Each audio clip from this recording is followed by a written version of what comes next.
Hello, my name is Naila Trout, host of Curious to Inspire. Of course, this is a show or podcast where we have guests on and they share experiences in hopes of inspiring others or inspiring message. Today, oh my goodness, it is just my absolute pleasure. I'm so happy, so excited. My guest is my beautiful mother, Miss Paulette Anders Johnson.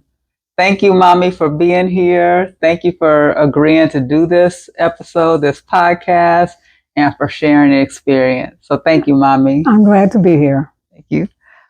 Okay, so again, the premise is Curious to Inspire. We're trying to inspire people or inspire a message. So, personal to you, what has been a pivotal moment in your life or a valuable lesson that you learned that you are willing to share in hopes of inspiring and helping others? I've always tried to treat people the way I want to be treated. But I always had where my feelings would be easily hurt to the point that I would cry.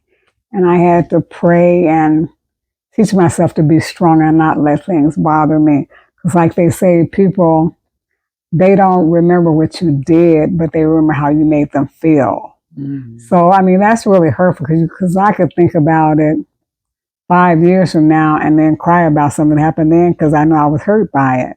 And then just growing up, I remember I would rather get a whipping than to be yelled at because I could think about what I was yelled at about and it would hurt my feelings again. So then I was maybe in my 40s before I really stopped crying so much. You know, I wouldn't cry. Something would happen that day and I might not cry about it then, but cry about it that night. So it took like years for me to say, you know, I just got to be stronger. And it was like a lot of praying and no counseling, but just praying and just saying, analyzing the situation, saying it's really not that bad. You know, they didn't really mean, somebody that called me like a bad word, somebody that I really didn't know. And I know that I wasn't one, but it was just hurtful hearing that. You know, and it's just prayer and just other experience and just talking to myself that it's not personal. Wow. So you said that you're in your 40s was when you got to the point where you didn't cry. Yes. What led to that? Like, what took you to that point where you just said, I'm not going to cry about this anymore? That you were finally released from that saying, you know, I don't have to cry over this just anymore. said it's not that bad. You know, you're older now and you don't need to be crying about this. You know, it's not true. So just be stronger. You know, and it wasn't really a moment. I think it's just a realization that, you know, it really wasn't that bad.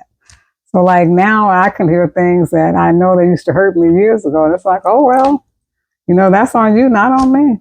You know? Right. I could resonate with that, Mommy, because I was kind of the same way. I used to cry, really, really sensitive, cry easily. So that's one that, I mean, you're saying something that I could relate to and went and experienced the same thing. And I don't even know that we've ever talked about that. We've never talked about that between you and I, but that's something that we share in common then.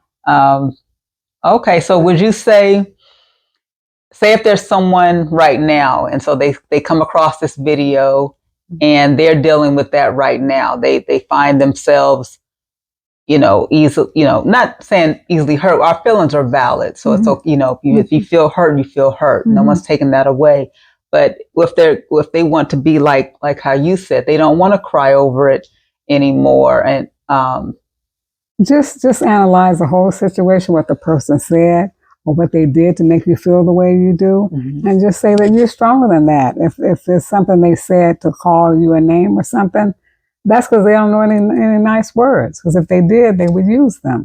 And it's like you're not gonna be weakened by their harsh words. You know, you're stronger than that. You know, that's something they have to deal with.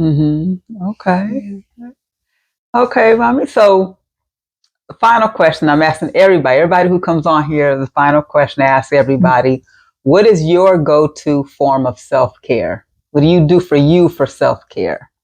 My self-care is time, just me. No TV, just me. I can just think about whatever I want to think about, look out the window, just be at peace. I don't have to be going any place. I like sitting around the house just doing nothing, and I'm fine with that. And that's just my peace. And that's self-care because it's restful. It's using my brains, my mind, and then I love doing word search.